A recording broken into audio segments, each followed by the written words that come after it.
가인이 여호와 앞을 떠나서 에덴 동쪽 놋 땅에 거주하더니 아내와 동침함에 그가 임신하여 에녹을 낳은지라.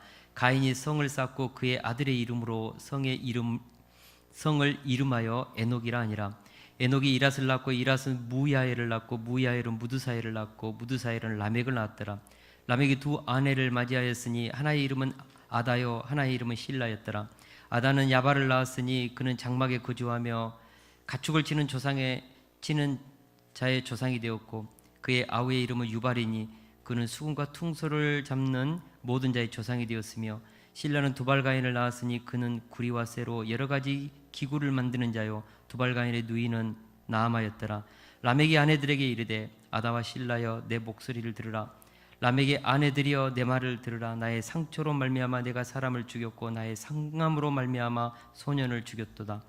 가인을 위하여는 벌이 7배일진데 라멕을 위하여는 벌이 77배이로다 하였더라. 아담이 다시 자기 아내와 동침함에 그가 아들을 낳아 그의 이름을 셋이라 하였으니 이는 하나님이 내게 가인이 죽인 아벨 대신에 다른 씨를 주셨다 함이며 셋도 아들을 낳고 그의 이름을 에노스라 하였으며 그때의 사람들이 비로소 여호와의 이름을 불렀더라. 아멘. 아멘.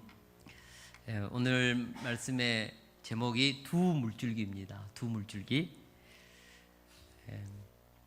역사는 바로 이 두 물줄기로 흘러간다는 것이죠.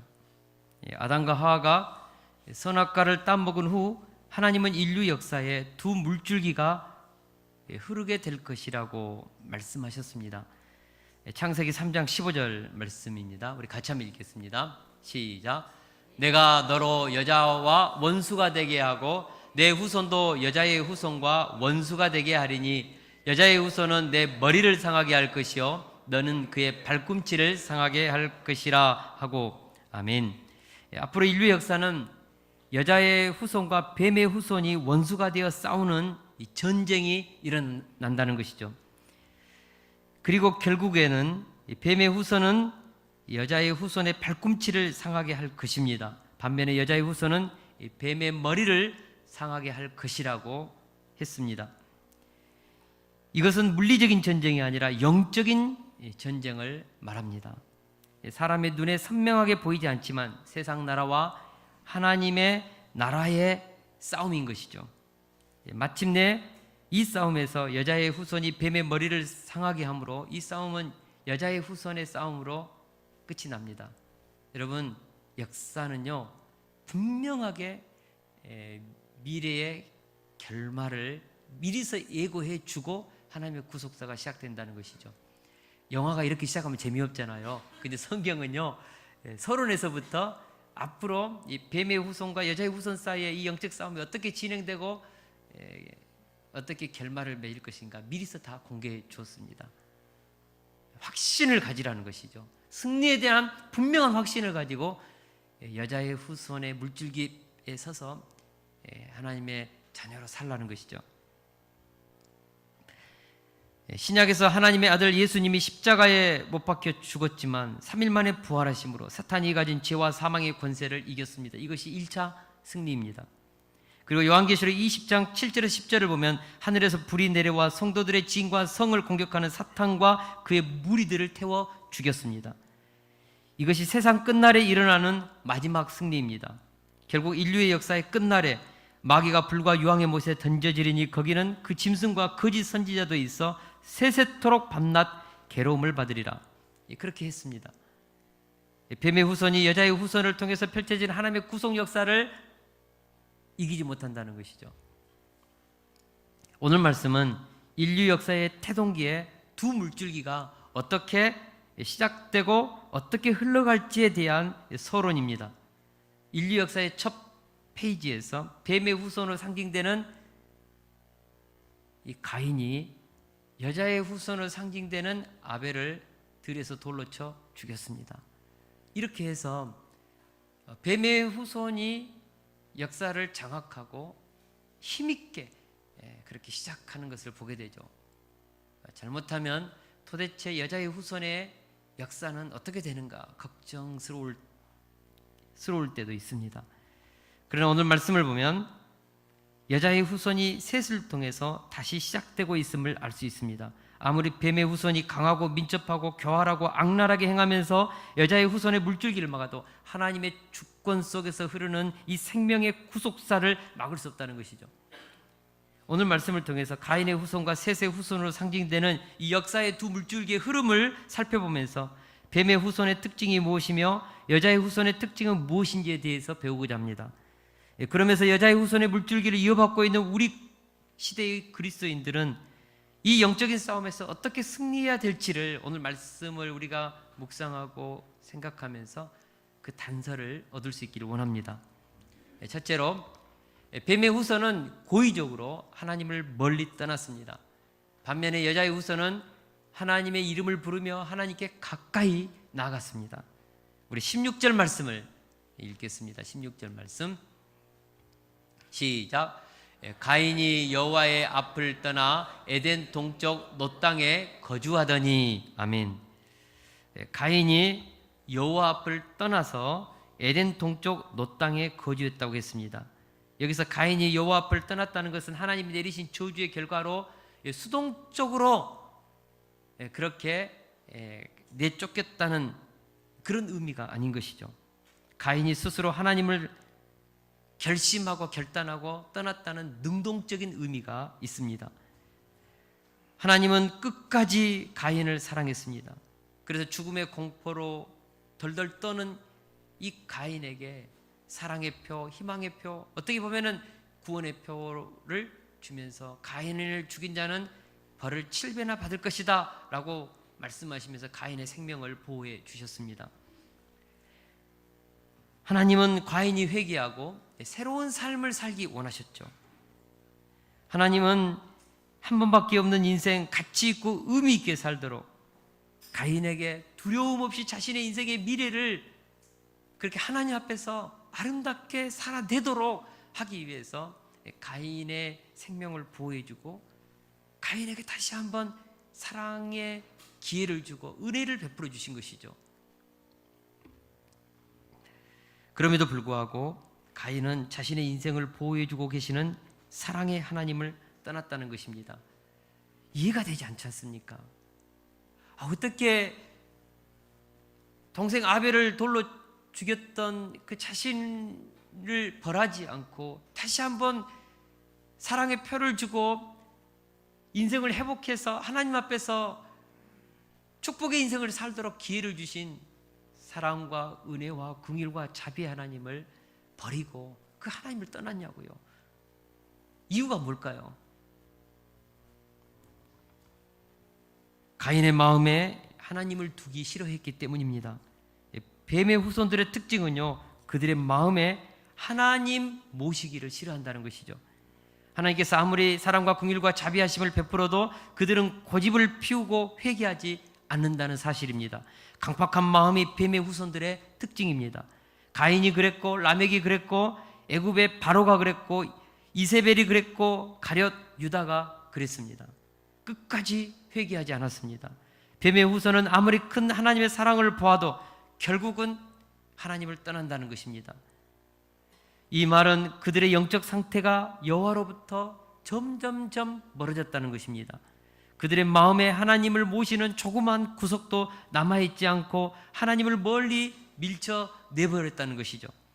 이것이 가인의 후예들이 하나님을 떠난 뱀의 후손들의 특징입니다. 결코 하나님을 마음에 모시려 들지 하지 않는 것, 이것이죠. 이렇게 해서 그들은 로마서 2장 5절의 말씀을 스스로 성취하는 것이죠. 우리 다 같이 2장 5절 말씀 읽겠습니다. 시작. 다만 내 고집과 회개하지 아니한 마음을 따라 진노의 날 곧 하나님의 의로우신 심판이 나타나는 그날에 임할 진노를 내게 쌓는도다. 아멘. 가인의 후예들은, 뱀의 자손들은 스스로 강팍한 마음과 고집과 회개치 않는 마음으로 결심하고 하나님을 밀쳐냄으로써 하나님으로부터 임할 진노를 스스로 성취하는 것이죠. 반면에 여자의 후손을 상징하는 셋의 후손들은 어떠하는가? 우리 26절을 같이 한번 읽겠습니다. 창세기 4장 26절 시작. 셋도 아들을 낳고 그의 이름을 에노스라 하였으며 그때의 사람들이 비로소 여호와의 이름을 불렀더라. 아멘. 셋의 후손들의 특징이 무엇입니까? 그들은 여호와의 이름을 부르면서 하나님께 가까이 나갔다는 것입니다. 신학자들은 이것을 공적인 예배의 시작으로 이해합니다. 그래서 세 번역에서는 이렇게 번역했습니다. 같이 한번 읽겠습니다. 시작. 그때 비로소 사람들이 주의 이름을 불러 예배하기 시작하였다. 셋의 후손들은 여호와의 이름을 부르면서 예배를 시작했습니다. 하나님께 가까이 나아가서 하나님께 찬양하고 기도하고 또 하나님과 교통하는, 그리고 하나님을 높이 올려드릴 이 예배를 그들은 시작했다는 것이죠. 하나님의 자녀들은요, 하나님께 나아가는 것을 기뻐합니다. 할 수만 있으면 가까이 나가서 하나님의 임재 앞에 서고 싶습니다. 하나님의 은혜를 받고 싶습니다. 그래서 하나님께 나아가 찬양하고 예배하는 것이 너무 좋은 것이죠. 우리 교회 어떤 한 여자 집사님이요, 이런 간증을 했습니다.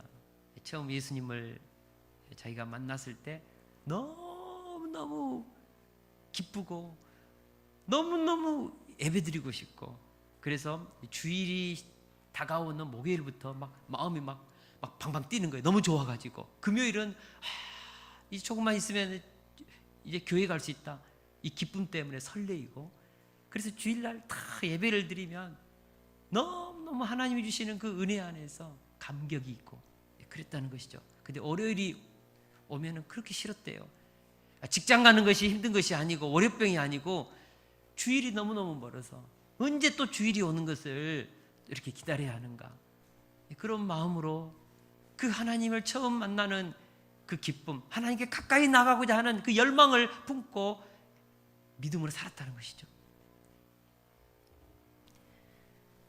사랑하는 성도 여러분, 뱀의 후손들과 여자의 후손들의 차이는 하나님께 가까이 나가느냐 아니면 스스로 결심하고 하나님을 떠나느냐의 차이입니다. 뱀의 후손들과 여자의 후손들의 차이가 이렇게 극명하다는 것이죠. 하나님의 임재의 상징인 에덴으로부터 할 수만 있으면 멀리 떠나려는 가인과 그의 후예들, 반면에 할 수만 있으면 하나님의 이름을 부르며 하나님께 나아가 예배하려는 셋의 후예들, 이것이야말로 뱀의 후손과 여자의 후손의 차이여 두 흐름의 핵심적인 특징이라는 것입니다. 오늘 우리가 여자의 후손인 이유는 하나님께 가까이 나아가는 삶이 있기 때문에 그렇습니다. 왜 내가 하나님의 자녀인가 한번 가만히 물어보고, 내가 왜 하나님의 자녀인지 한번 생각해 보십시오. 하나님을 떠나서는 살 수 없는 마음을 가졌기 때문입니다. 왜 나는 뱀의 후손이 아닌가 스스로 자문해 보십시오. 뱀의 후손은 하나님을 그 마음의 중심에 모시기를 싫어합니다. 자꾸 하나님에게서 멀리 떠나려는 마음, 그런 경향이 뱀의 후손 가운데 있다는 것이죠. 혹시 우리 안에 하나님과 가까이 하려는 마음이 식어지고 우리 마음의 중심에 하나님을 모시지 못하도록 자꾸 세상이 내 마음으로 들어온다면, 그래서 하나님과 교통하는 것이 써먹하고 그냥 주일이 와도 별로 기쁘지도 않고, 그렇다면 우리 신앙에 지금 뭔가 문제가 있는 것입니다. 그리고 100% 지금 사단의 유혹에 빠져 있는 것입니다. 성령 충만하지 않다는 증거입니다. 여자의 후손은, 뱀의 후손이 아닌 한 여자의 후손은 할 수만 있으면 하나님께 가까이 나가고자 하나님의 예배를 사모하고 하나님의 말씀을 사모하고 찬양하기를 원하고 기도의 자리에 나가 무릎 꿇기를 원하고, 그렇다는 것이죠. 그것이 우리 인생의 행복이요 기쁨인 것입니다. 저는 우리 성도님들이 이 싸움에서 항상 승리하기를 원합니다. 우리 마음판에 있는 이 두 전쟁, 하나님께 가까이 나오고자 하는가 아니면 하나님을 마음에 모시는 것을 싫어해서 자꾸 떠나려 하는가, 이 두 싸움이 우리 마음판에 있다는 것이죠. 이 전쟁에서 여자의 후손은 하나님께 가까이 나가는 영적인 그 하나님을 향하는 열망을 품고 승리해야 한다는 것이죠. 이것에 대해서 바울 사도는 셋의 후손들이 우리들에게 이렇게 권면했습니다. 우리 같이 한번 읽겠습니다. 시작. 그러므로 형제들아, 내가 하나님의 모든 자비하심으로 너희를 권하노니 너희 몸을 하나님이 기뻐하시는 거룩한 산제물로 드리라. 이는 너희가 드릴 영적 예배니라. 너희는 이 세대를 본받지 말고 오직 마음을 새롭게 함으로 변화를 받아 하나님의 선하시고 기뻐하시고 온전하신 뜻이 무엇인지 분별하도록 하라. 아멘. 주의 이름을 부르며 예배를 통해 하나님께 가까이 나가는 자가 여자의 후손이요 셋의 후손들이요 하나님께 속한 천국 백성들이라는 이 사실을 다시 한번 영접할 수 있기를 축원합니다. 그래서 우리가 항상 교회에 있든지 가정에 있든지 세상에서 사업을 하든지 무슨 일을 하든지 하나님께 가까이 나오고자 하는 이 예배하고자 하는 우리의 이 삶의 태도가 항상 하나님 앞에 있기를 원합니다. 둘째로, 뱀의 후손은 성을 쌓아 자기를 보호하고 자기 이름을 높이는 인생을 삽니다. 반면에 여자의 후손은 하나님을 피난처로 삼고 세상살이에서 자유와 평안을 누린다는 사실입니다. 우리 16, 17절을 같이 한번 읽겠습니다. 시작. 가인이 여호와 앞을 떠나 에덴 동쪽 놋 땅에 거주하더니 아내와 동침함에 그가 임신하여 에녹을 낳은지라. 가인이 성을 쌓고 그의 아들의 이름으로 성을 이름하여 에녹이라 하니라. 아멘. 가인은 에덴을 떠나서 놋 땅으로 갔습니다. 그리고 그곳에 이르자 가장 먼저 자기를 위하여 성을 쌓았습니다. 반면에 믿음의 조상 아브라함은 장막터를 옮길 때마다 가장 먼저 여호와를 위하여 단을 쌓았다고 했습니다. 에베의 단을 쌓았다는 것이죠. 이것이 뱀의 후손과 여자의 후손이 걸어가는 너무나 다른 두 인생길입니다. 자신을 위해서 성을 쌓는 인생은 뱀의 후손이 가는 길인 것이죠. 반면에 가는 곳마다 에베의 단을 쌓는 인생은 여호와의 여자의 후손이 가는 인생길인 것입니다. 여러분, 우리는 가는 곳마다 가장 먼저 무엇을 합니까? 자기 성을 쌓습니까? 아니면 하나님께 예배의 단을 쌓습니까? 첫 출근할 때, 그 출근하는 그 직장의 의자에 앉았을 때 자기 성을 쌓고자 오늘 또 어떻게 이 세상에서 나를 위한 성을 쌓을 것인가 고민하십니까? 아니면 그곳에 무릎을 꿇고 예배하며 기도하며 하나님 앞에 기도의 단, 예배의 단, 찬양의 단을 쌓습니까? 아벨 후손과 셋의 후손과 가인의 후손이 가는 극명한 차이, 다른 길인 것입니다. 왜 가인은 성을 쌓을까요? 가인이 쌓은 성은 장막과 구별되는 성체였습니다. 성체는 요새입니다. 요새. 돌로 자기의 삶을 안전하게 구축하는 요새죠. 요새. 성체는 요새화된 거주지로 주변의 침입을 막고 자신의 세력을 공고히 하기 위한 목적이 있었다는 것입니다. 이것은 인간의 교만과 허영의 상징인 바벨탑의 전신이 되었습니다. 그렇습니다. 하나님을 떠난 가인은 두려움을 해결하고자 성을 쌓았습니다. 하나님을 모시지 않고 하나님을 멀리 떠나는 사람들의 특징은 가인과 같이 성을 쌓는 인생을 삽니다. 자기만의 안전한 성입니다. 그리고 그 성 안에서 자기가 왕이 되는 것이죠. 그리고 그 성에서 자기만의 세계에 몰두하는 것이죠. 이를 통해 거부당한 상처, 버림받은 고통을 잊고자 하는 것이죠. 이런 시도는요, 일시적인 효과를 볼 수 있습니다. 그러나 궁극적으로는 더 심한 죄의 포로가 되는 것입니다. 오늘날에도 동일합니다. 하나님을 떠난 인생들의 특징은요, 자기 성을 쌓는 것입니다. 이 땅에서 천년만년 살 것처럼 자신의 왕국인 성을 세우는 것이죠. 그것이 권력이 될 수 있고 직업적인 성취나 돈이 될 수 있습니다. 아니면 자녀를 잘 양육하는 것이 자기만의 견고한 성이 될 수 있습니다. 그래서 자식의 인생에 올인하는 부모들이 얼마나 많습니까? 하지만 하나님을 떠나서 자기 인생을 지키고 보호하는 성을 쌓는 인생이 결국은 실패한다는 것이죠. 제가 말하는 것은 우리가 뭐 돈을 벌지 말라는 것이 아닙니다. 저축하지 말라는 것이 아닙니다. 보험을 들지 말라는 것이 아닙니다. 그것이 나의 힘이 되고 의지가 되고 하나님을 예배하고 하나님을 의존하는 것에 있어서 내 마음을 밀쳐내는 역할을 한다면 우리는 자기 성을 쌓고 있는 것이죠. 인맥의 성, 그것이 하나님보다도 더 든든하게 내 마음에 자리 잡고 있다면, 돈이 하나님보다 더 든든하게 의지처가 된다면 그것이 곧 성을 쌓고 있는 것이죠. 사랑하는 동역자 여러분, 사랑하는 성도 여러분, 우리가 성을 쌓는, 자기만의 성을 쌓는 이 인생으로부터 우리가 나올 수 있기를 원합니다. 자기만의 성에서 자기만의 세계에 몰두하는, 그리고 그 성 안에서 안전하다고 혼자 쾌세라세라 하는 그 자족하는 마음이 있다면 거기로부터 나올 수 있기를 원합니다. 아무리 자기 성을 쌓아서 거부당한 상처, 버림받는 고통을 잊고자 해도 우리는 잊을 수 없다는 것이죠.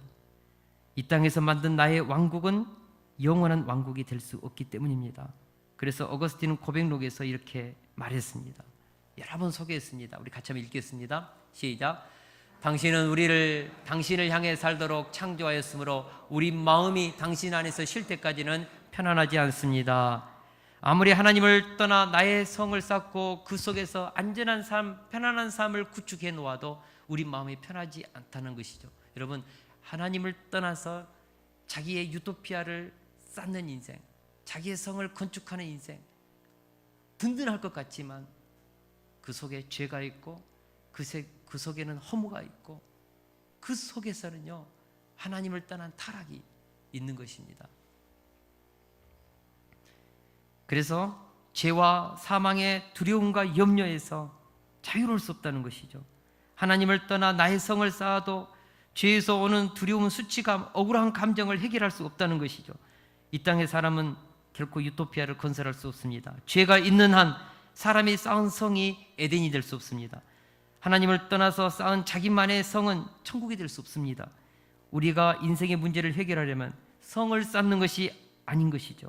오히려 쌓고 있는 성을 허물고 있는 모습 그대로 하나님께 가까이 나아가는 것이죠. 그리고 하나님께 예배하고 하나님을 의존하면서 그분을 붙드는 것이죠. 징기스칸의 명언 중에 성을 쌓는 자는 망할 것이요 이동하는 자는 흥할 것이라는 말이 있습니다. 세상을 정복했던 징기스칸은 하나님의 사람은 아니지만 그는 성을 쌓는 수성의 인생이 아니라 끊임없이 세계를 향하여 개척하고 도전하며 정복자의 인생을 살았다는 것이죠. 물론 그도 자기 왕국을 건설하고자 그렇게 했지만 그의 스피릿은 자기 한계 안에 갇히지 않았다는 점에서 중요합니다. 하나님은 천지를 창조하고 난 후 하나님의 형상인 사람에게 생육하고 번성하여 땅에 충만하라, 땅을 정복하라, 바다의 물고기와 하늘의 새와 땅에 움직이는 모든 생물을 다스리라고 했습니다. 사명을 주셨죠. 하나님은 우리가 자기만의 성을 쌓아 그곳에서 자기가 주인이 되고 왕이 되는 인생보다 하나님이 창조한 이 세상을 하나님의 청지기가 되어서 관리하고 잘 다스려서 하나님의 영광을 드러내는, 그리고 이 땅에서 하나님의 나라를 세우는 그런 청지기 인생을 살기를 원하십니다. 이것이 더 폭넓고 위대한 인생을 사는 길입니다. 하나님의 자녀들에게 진정한 성은 하나님 그분 자체이십니다. 하나님은 믿음을 잃고 불안해하는 아브라함에게 나타나 아브라함아 두려워하지 말라, 나는 내 방패요 너의 지극히 큰 상급이라고 말씀하셨습니다. 하나님이 우리 인생의 방패요, 하나님 우리 인생의 상급이요, 하나님 우리 인생의 피난처요, 그분이 우리 인생의 산성이요, 그분이 인생 우리의 반석이요, 그분이 우리 인생의 기초라는 것이죠. 그분이 우리 인생의 성체라는 것이죠. 할렐루야. 이 사실을 알았던 다윗은 하나님을 자신의 인생의 산성이요 방패요 피난처로 삼았을 때 이렇게 고백했습니다. 천만인이 나를 에워싸 진친다 하여도 나는 두려워하지 아니하리로다. 네, 그렇습니다. 하나님을 내 인생의 의지처로, 피난처로, 하나님을 내 인생의 산성으로 붙잡고 그분을 의존하면서 살 때 죽음도 두렵지 않고 이 세상이 주는 그 어떤 실패도 고난도 환난도 그 어떤 공격도 두렵지가 않다는 것이죠. 그렇습니다. 여자의 후손은 보이는 성을 쌓는 자들이 아니라 보이지 아니한 우리의 성체 되시고 우리의 피난처 되시는 하나님을 붙잡고 사는 자들입니다. 여자의 후손은 가는 곳마다 먼저 예배단을 쌓는 것이 중요합니다. 그것이 우리의 견고한 진이 되어서 우리 인생을 보호해주고 승리하게 한다는 것이죠. 하나님이 우리 인생의 방패가 될 때, 그리고 그것을 경험할 때 우리는 세상에서 성을 쌓지 않고 이 땅에서 순례자의 인생, 청지기의 인생을 살 수 있는 것이죠. 이것이 자유입니다. 진리가 너희를 자유케 하리라. 이 말씀은 진실합니다. 하나님이 우리 인생의 보호자가 되어줄 때 우리는 이 땅에서 진정한 마음의 샬롬, 돈이 우리를 지켜주지 않아도, 행여나 몸에 질병이 걸렸다 할지라도, 인생의 실패와 환난이 온다 할지라도 진짜 하나님이 내 인생의 피난처요 방패라면 그 사람은 이 세상살이에서 자유가 있습니다. 기쁨이 있습니다. 샬롬이 있습니다. 내일이 두렵지 않습니다. 세상에서 진정한 평안과 쉼은 그리스도 안에 있습니다. 세상에서 진정한 자유는 하나님을 내 삶의 보호자요 피난처로 삼을 때 온다는 것이죠. 진리가 너희를 자유케 하리라는 이 말씀이 오늘 이 세상살이에서 우리에게 진정한 샬롬과 평안을 주기를 원합니다.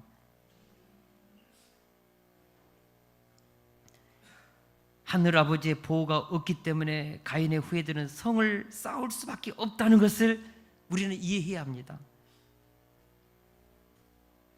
그러나 우리에게는 하늘아버지가 계시는 것이죠. 혹시 성을 쌓는 인생을 살고 있습니까? 가인의 후예들이 하는 성을 쌓는 일을 그치자는 것이죠.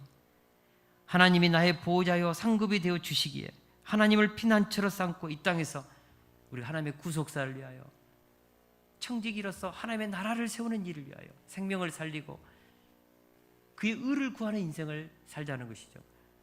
할렐루야. 할렐루야. 셋째로, 뱀의 후손은 세상의 문화와 문명을 발전시키면서 벌떼처럼 흥황하게 번성했습니다. 반면에 여자의 후손은 밋밋하게 명백을 유지하면서 작게 시작했습니다. 가인은 성을 쌓으면서 도시를 건설하는 시조가 되었습니다. 무엇보다 성을 쌓았다는 것은 견고한 자기 왕국의 터를 닦았다는 의미가 됩니다. 특별히 그의 후손 중에 유발은 수군과 퉁소를 잡은 음악을 발전시켰습니다. 또한 두발가인은 동철로 갖가지 날카로운 기계를 만드는 대장장이, 오늘날로 말하면 과학기술 문명의 창업자가 된 것이죠. 그가 만든 각양 날카로운 기계는 농기구뿐만 아니라 전쟁의 병기도 포함되어 있습니다. 이렇게 뱀의 후손들은 과학 문명, 예술, 세상의 각종 편의시설, 도시 문명의 기초를 놓았습니다.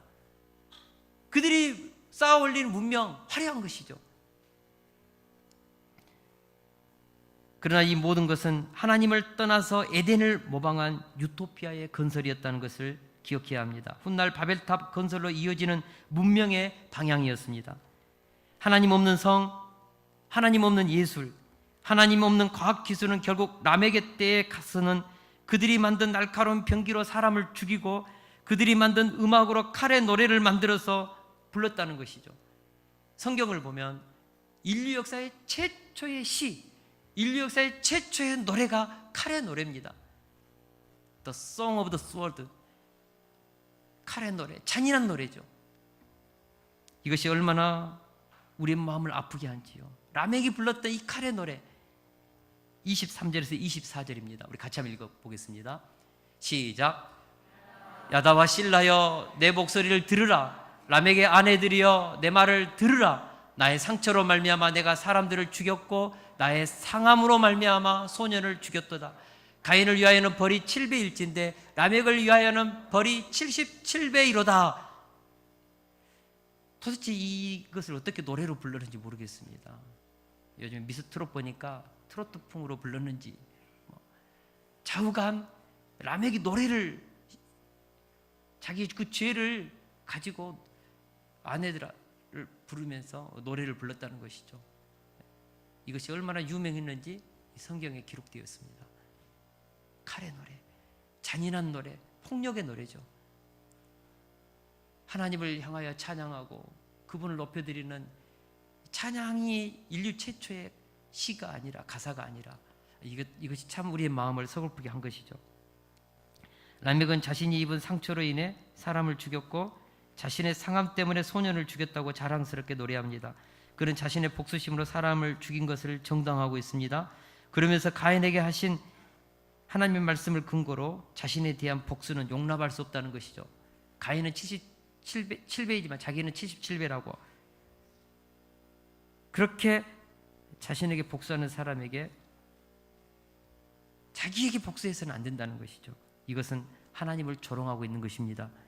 하나님을 떠난 가인의 후손들이 이룬 도시건설, 예술 발달, 그리고 과학 문명의 진보는 겉모습만 볼 때는 그들이 하나님 없이도 잘 먹고 잘 사는 것처럼 보입니다. 그러나 뱀의 후손들이 발전시킨 문화와 과학기술 문명 안에 죄가 자라고 있었고 폭력과 야만성이 자라고 있었다는 것이죠. 쾌락과 향락과 도덕적 파괴가 숨어 있었습니다.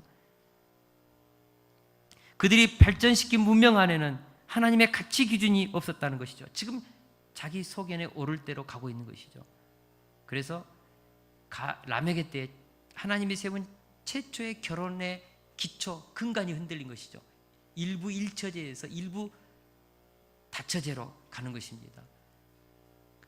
그리고 자신의 그 상처로 인해서, 그 작은 상처로 인해서 사람을 죽이고 자기 감정의 그 상함 때문에 소녀를 죽이는 생명 존중 사상이 깨지고 생명을 경시 여기는 풍토가 생긴 것이죠. 그리고 자신이 범한 그 죄에 대해서 조금의 양심의 가책도 없고 오히려 아내들에게 자랑하고 떠벌리고 그것을 향하여서 합리화하고 그렇다는 것이죠. 여러분, 오히려 죄를 자랑하는 폭력성, 회개함이 없는 오만과 교만함이 가인의 후회 속에서 라멕의 때에는 터져서 넘치도록 하나의 죄의 문화가 형성된 것입니다. 뿐만 아니고 이들은 외적인 아름다움을 치중했습니다. 라멕의 이름의 뜻은 강한 자, 힘센 자라는 뜻입니다. 그는 자신의 근육질 몸으로 두 아내를 얻는 데 성공한 것 같습니다. 굉장히 라멕이 근육질 몸을 잘 가꾼 것이죠. 뿐만 아니고 그의 아내 아다와 실라도요 굉장히 장식하기를 좋아하는 좀 가벼운 여자들이었던 것 같아요. 왜냐 그러면은 아다는 뜻은 장식하다는 뜻이고 실라는 딸랑거리다는 의미입니다. 몸에 뭔가 많이 막 이렇게 장식하면 막 뭔가 소리가 나잖아요. 딸랑거리고. 무엇을 말합니까?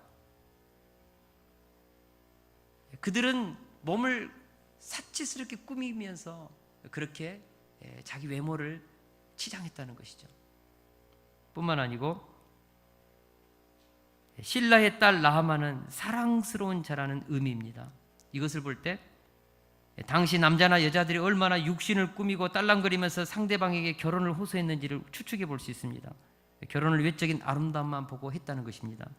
내면의 아름다움을 함께 가꾸지 못한 외모 지상주의는 뱀의 후손들의 삶이 육신의 정욕과 안목의 정욕과 이생의 자랑을 추구하는 방향으로 갔다는 것입니다. 반면에 셋을 통해 흐르는 여자의 후손들의 물줄기가 굉장히 밋밋하고 단순하고 재미없는 것처럼 느껴집니다. 우리 25절을 같이 한번 읽겠습니다. 시작. 아담이 다시 자기 아내와 동침하매 그가 아들을 낳아 그 이름을 셋이라 하였으니 이는 하나님이 내게 가인이 죽인 아벨 대신에 다른 씨를 주셨다 함이라. 아멘. 하나님께서는 아담에게 죽은 아벨 대신에 셋을 주셨습니다. 이를 통해 끊겨버린 여자의 후손의 흐름이 다시 시작된 것입니다. 셋도 아들을 낳고 이름을 에노스라고 지었습니다. 이 에노스라는 말은요, 죽음 부패로 사라져갈 사람이라는 뜻입니다. 연약함이라는 의미를 담고 있습니다. 하나님께서 아담과 하와가 선악과를 따먹고 나서 그들을 정령 죽으라는 그 언약대로 그들을 심판할 때 너희들은 흙이니 흙으로 돌아가라고 했거든요.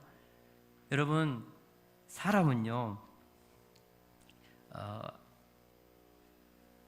셋이 자기 아들을 에노스로 지었다는 것은 우리는 흙에서 왔다는 것이죠. 그래서 하나님이 흙으로 돌아가라는 부패하고 쇠할 수밖에 없는 인간의 한계성, 연약함을 깊이 있게 각인하고 그것을 인정하고 받아들였다는 의미도 되는 것입니다. 결국 자신의 연약함을 알았기 때문에 셋의 후손들은 하나님을 찾고 하나님을 의존하는 예배의 길로 간 것입니다.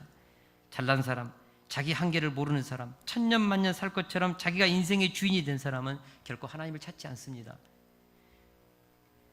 자기 잘난 맛에 사는 사람들은요, 하나님을 의지하지 않기 때문에 그렇습니다. 왜 셋의 후손들이 하나님 앞에 예배의 자리로 나왔는가? 인간의 한계죠. 흙으로 돌아갈 수밖에 없는 인간의 연약함이죠. 부족함이죠. 죄를 지을 수밖에 없는 자신의 그 모습 앞에서 하나님을 붙잡지 않으면, 하나님으로부터 오는 은혜를 받지 않으면, 하나님으로부터 오는 축복을 내가 받지 않으면, 하나님이 내 인생을 보호해 주지 않으면, 하나님이 나를 이끌지 않으면 내 인생은 살아낼 수 없다는 것이죠.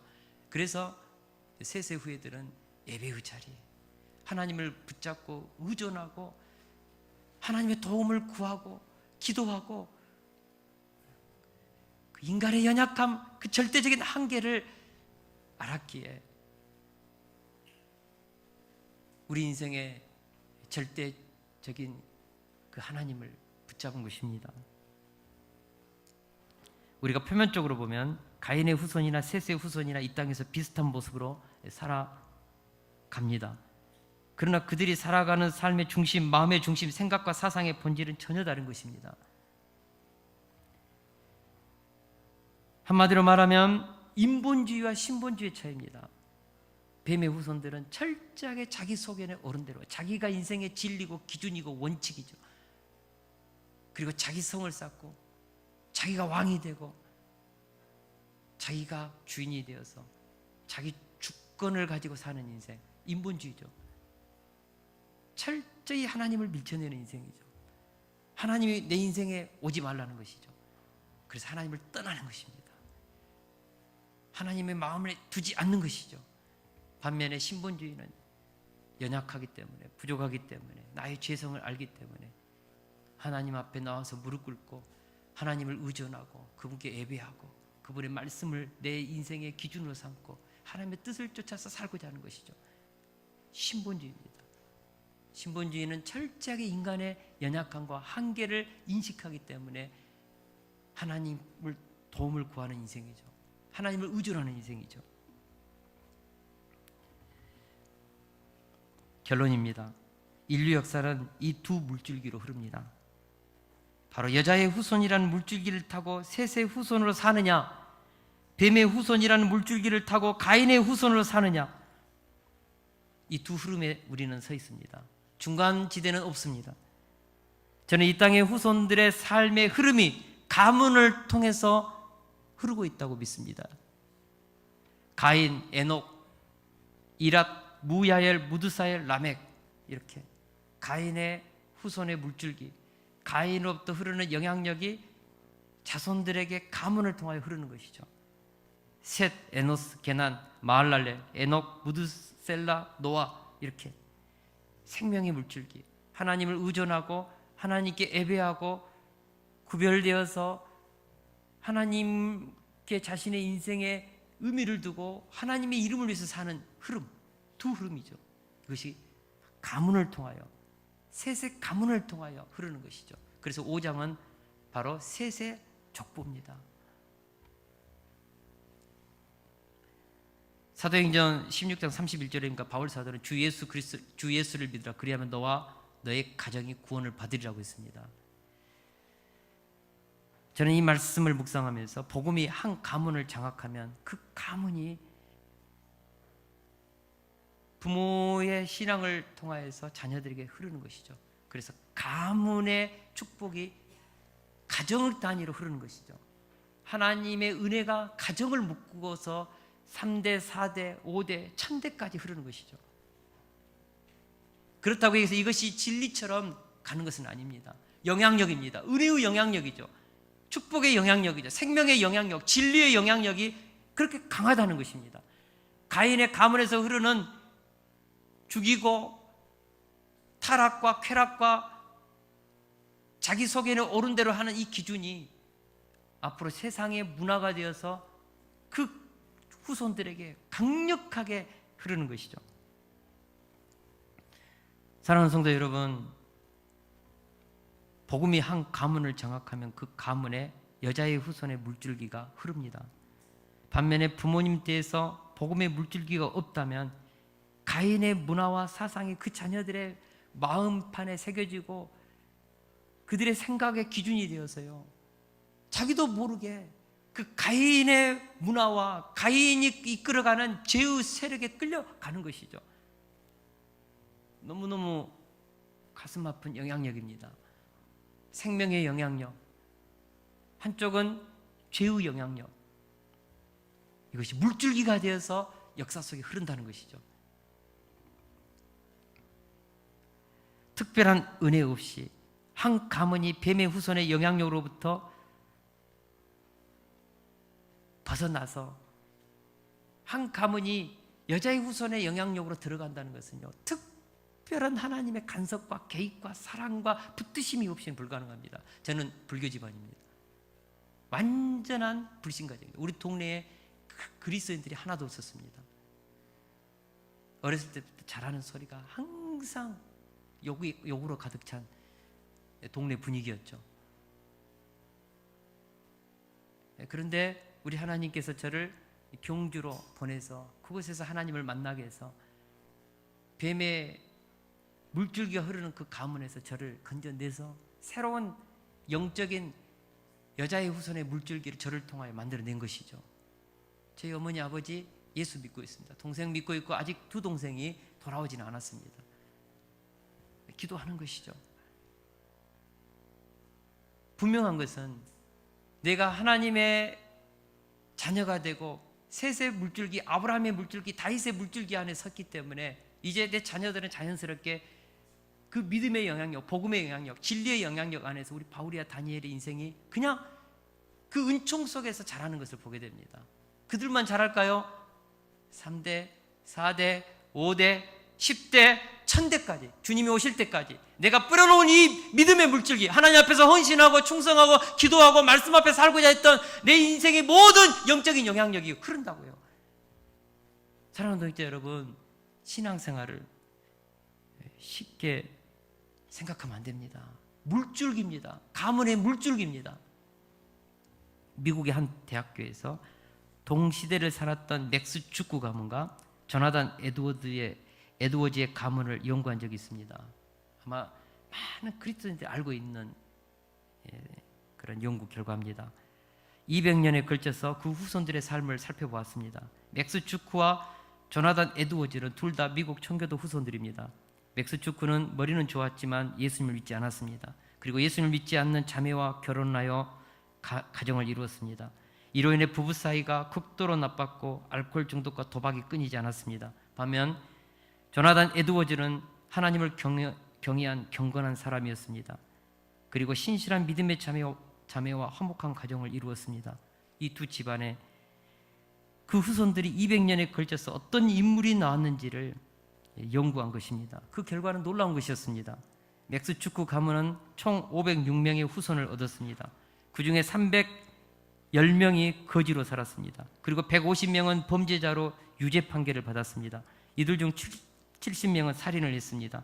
이로 인해 사형당한 사람이 109명, 후손의 3분의 1이 정신병을 앓았습니다. 후손의 절반 이상이 마약 중독과 알코올 중독으로 인한 범죄자의 길을 걸어갔습니다. 반면에 경건하게 살았던 조나단 에드워즈 가문은 1394명의 자손을 얻었습니다. 이들 중에 295명이 대학을 졸업했고 65명이 교수, 3명이 상원 의원, 2명이 주지사, 1명이 부통령을 지냈습니다. 그리고 30명이 판사를 지냈고 변호사가 102명, 의사가 56명, 그리고 100명의 선교사를 배출했습니다. 맥스 축구 가문과 조나단 에드워즈 가문을 비교해 볼 때 한 사람의 악한 삶은 그 당대로 끝나지 않고 그 후손들에게 영향력이 흐른다는 것이죠. 문화가 흐른다는 것이죠. 언어가, 사상이 흐른다는 것이죠. 자녀들은 부모들이 반복적으로 했던 말, 그들의 삶을 살아가는 그 뒷모습을 보면서 자신도 모르게 부모의 삶이 스며드는 것입니다. 언어가 스며드는 것이죠. 그래서 그 영향력이 고스란히 내 안에 새겨지고 나도 모르게 부모님이 했던 그 행동, 그 죄성의 모습을 반복하는 것이죠. 사랑하는 성도 여러분, 주 예수 그리스도를 믿으라. 그리하면 너와 너의 가정이 구원을 받으리라. 우리가 예수님을 믿고 가인의 흐름에서 오는 그 뱀의 후손에서 오는 그 죄의 문화, 영향력, 사상, 인본주의 중심의 그 철저한 세속주의적 가치관으로부터 벗어나서 생명의 진리, 이 가치관을 가지고 새로운 가문의 물줄기를 만든다는 것은 축복입니다. 저는 우리 세습 성도님들이 신앙생활을 하고 있죠.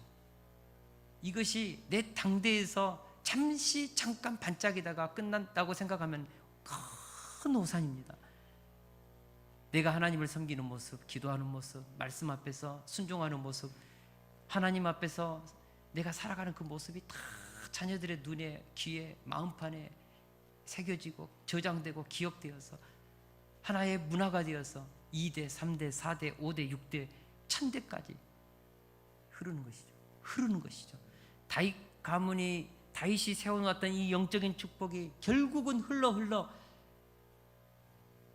마리아의 남편 요셉, 의인이 그 요셉을 만들어낸 것이죠. 어느 날 갑자기 나온 것이 아닙니다. 가문에 물줄기가 있고 그 가문에 흐르는 역사의 흐름이 있습니다. 우리가 그것을 오늘 우리가 다시 한번 깨닫자는 것입니다.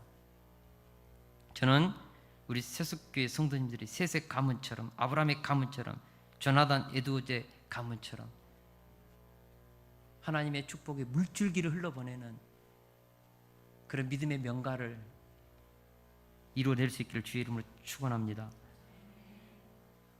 우리의 믿음과 기도와 하나님을 향한 예배와 말씀에 대한 순종이 내 대에서만 아니라 3대, 4대, 10대, 1000대까지 주님이 오실 때까지 선한 영적 영향력으로 흘러서 구원의 물줄기가 대물림되는, 축복의 물줄기가 대물림되는 은혜가 있기를 원합니다. 먼 훗날 천국에서 내가 하나님 앞에 뿌려놓은 이 기도의 씨, 말씀 앞에 살고자 몸부림쳤던 이 헌신의 이 씨앗들, 그것들이 후손들의 가슴에 새겨져서, 언어에 새겨져서 손자에게, 증손자, 고손자에게 계속해서 흘러서 천국에서 내가 뿌려놓은 그 언어의 씨들이 내 귀에 들릴 때, 그리고 그 흐름 속에서 내가 뿌려놓은 그 헌신들이 그렇게 흘러갈 때 얼마나 기뻐하겠습니까? 그곳에서 우리의 믿음의 후손들을 만날 때, 천국에서 만날 때 얼마나 감격스럽겠습니까? 신앙생활은 쉽게 하는 것이 아닙니다. 역사성이 있습니다. 흐름이 있습니다. 가문의 아름다운 믿음의 명가를 만들어서 하나님으로부터 오는 이 축복의 물줄기를 셋처럼, 노아처럼, 아브람처럼, 다윗처럼, 조나단 에드워즈처럼 이것을 흘러보내는 저와 여러분이 될 수 있기를 주의 이름으로 축원합니다.